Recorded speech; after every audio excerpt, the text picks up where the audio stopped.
Welcome to my channel achieve with astro सुधा।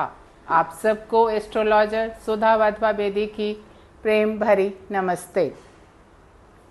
अक्सर हम ये लोग देखते हैं कि हमें कहीं ना कहीं कभी किसी बॉडी पार्ट के अंदर बहुत रेगुलर प्रॉब्लम्स आती है। कई लोग ये कंप्लेन करते हैं कि हमारा अक्सर सिर में दर्द रहता है, या किसी को होता है कि मेरा लोअर एब्डोमेन एरिया बहुत तंग कर रहा है। कुछ लोगों को ये सर्वाइकल इश्यूज बहुत रेगुलर डिस्टर्ब करते हैं।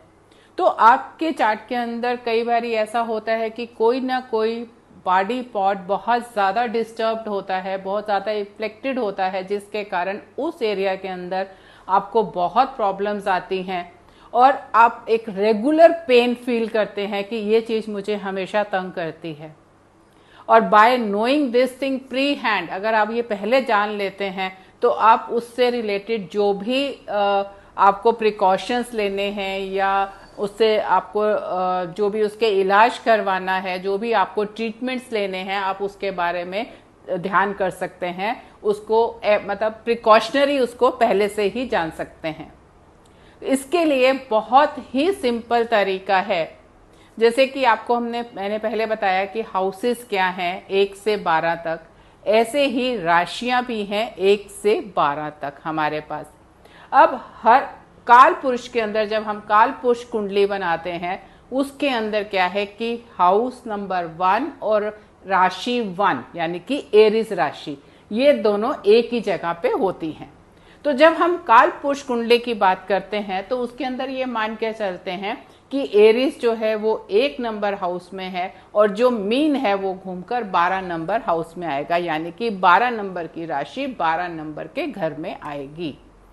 अब इस बेसिस को लेते हुए आपको ये दिमाग में रखना है कि जब अगर हम बात कर रहे हैं पहले घर की या पहली राशि की, तो हर राशि और घर आपका बॉडी पार्ट को रिप्रेजेंट करता है। और जिस हिसाब से ये हाउसेस 1 2 से 12 तक रिप्रेजेंट करते हैं, उसी हिसाब से एरीज को 1 मानते हुए हम ये लेते हैं उसकी कि वो किस चीज को रिप्रेजेंट करता है। अगर हम एरीज की बात करते हैं तो एरीज आपका सिर का एरिया रिप्रेजेंट करता है।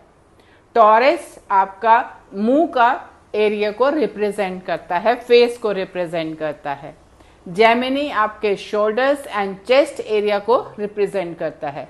आप इसका साथ साथ ये मान के मतलब ये काउंट करते चलिएगा कि एरीज मतलब Aries and first house, taurus and second house, Gemini and third house, साथ ही कैंसर एंड फोर्थ हाउस जो है वो आपके हार्ट को रिप्रेजेंट करता है।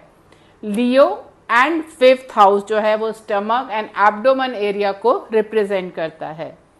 6th हाउस एंड वर्गो आपके वेस्ट एरिया को रिप्रेजेंट करता है। और जो लिब्रा एंड 7th हाउस है वो लेवल नाभि वाले स्थान को रिप्रेजेंट करता है। Scorpio and the 8th house जो है वो आपके जेनिटल पार्ट्स या सेक्सुअल रिप्रोडक्शन प्रोडक्टिव पार्ट्स हैं, उन्हें रिप्रेजेंट करता है। सेगिटेरियस एंड 9th हाउस जो है वो आपके थाइस को रिप्रेजेंट करता है। कैप्रिकॉन एंड 10th हाउस जो है आपके नीज को रिप्रेजेंट करता है। इक्वेरियस और 11th हाउस जो है आपके काफ पिंडलियां जो आपकी हैं उन्हें रिप्रेजेंट करता है।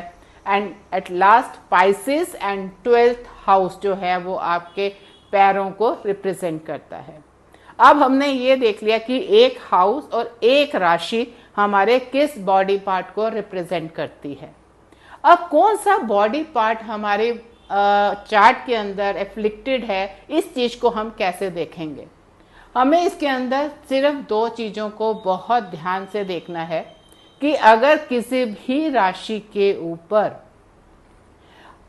3 या उससे ज्यादा मैलिफिक्स का इफेक्ट है, चाहे वो उसके पे ऊपर बैठने से, साथ किसी के मैलिफिक के होने से या दृष्टि से, किसी भी तरह से अगर 3 या उससे ज्यादा मैलेफिक्स किसी राशि को इफेक्ट कर रहे हैं और साथ ही साथ उस राशि से रिलेटेड अगर आपका हाउस भी इफेक्टेड है, तो वो बॉडी पार्ट आपको मेजरली ट्रबल देगा। अगर हम जैसे एक एग्जांपल ले लीजिए कि आपने बात करी कैंसर की। अब आप ये देखते हैं कि कैंसर एसेट तो आपके 7वें घर के अंदर 4 नंबर राशि आ रही है। इसका मतलब आपका जो लग्न है वो कैप्रिकॉन है। अब कैप्रिकॉन है तो आपका कैंसर तो चौथे सातवें घर में आ रहा है, लेकिन अलग अलग जगह से आप ये देखते हैं कि उसके ऊपर जो दृष्टि है मैलेफिक्स की वो है, ज्यादा दृष्टि आ रही है।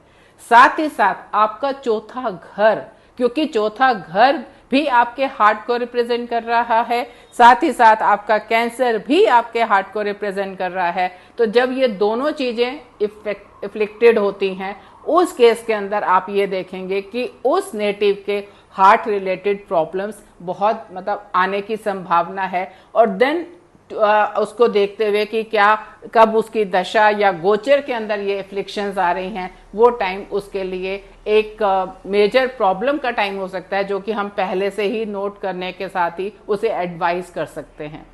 इसी तरह से आप बॉडी का कोई भी पार्ट ले सकते हैं। अगर आपने कई नेटिव्स का देखा होगा कि उनको नी के अंदर प्रॉब्लम बहुत आनी शुरू हो जाती है, तो आप नोट करिएगा कि उनका जो कैप्रिकॉन राशि है और साथ ही साथ जो 10th हाउस है, ये दोनों चीजें कैप्रिकॉन राशि एंड 10th हाउस, इन दोनों के ऊपर जो है 3+ मैलेफिक्स का एफ्लिक्शन होगा। उस केस के अंदर ऐसे नेटिव जो है उनकी जो नीज हैं वो बहुत जल्दी तंग करना शुरू कर देती हैं, बहुत रेगुलरली। एक कॉमन प्रॉब्लम आजकल मुझे बहुत सुनने में आती है बहुत से नेटिव्स की कि उन्हें एब्डोमेन, लोअर एब्डोमेन की बहुत ज़्यादा इश्यूज है। उसके अंदर आप चेक करिएगा कि उनकी लियो की राशि और 5वां घर, ये दो चीज़ें बहुत ज़्यादा एफ्लिक्शन में होंगी। 5वें घर के ऊपर भी 3+ मैलेफिक्स का एफ्लिक्शन आप देखेंगे और साथ ही साथ लियो राशि के ऊपर भी एफ्लिक्शन होगा।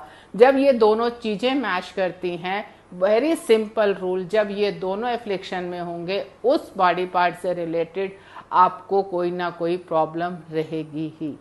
आप अपने चार्ट में भी चेक करें, अपने दोस्तों, अपने रिश्तेदारों, अपनी फैमिली, सब चार्ट्स में चेक करिए और हमें कमेंट्स में लिख के बताइए कि क्या आप भी ऐसा ही महसूस कर रहे हैं। और यू फील कि जो आपके अपने साथ या बाकी लोगों के साथ उनको जो बॉडी पार्ट्स पेन्स की प्रॉब्लम है या डिसीज या फिजिकल इश्यूज हैं, क्या वो इससे मैच करते हैं। अगर आपको ये चैनल पसंद आया हो तो इसे सब्सक्राइब करें, लाइक करें एंड शेयर करें। आपका दिन शुभ हो। धन्यवाद।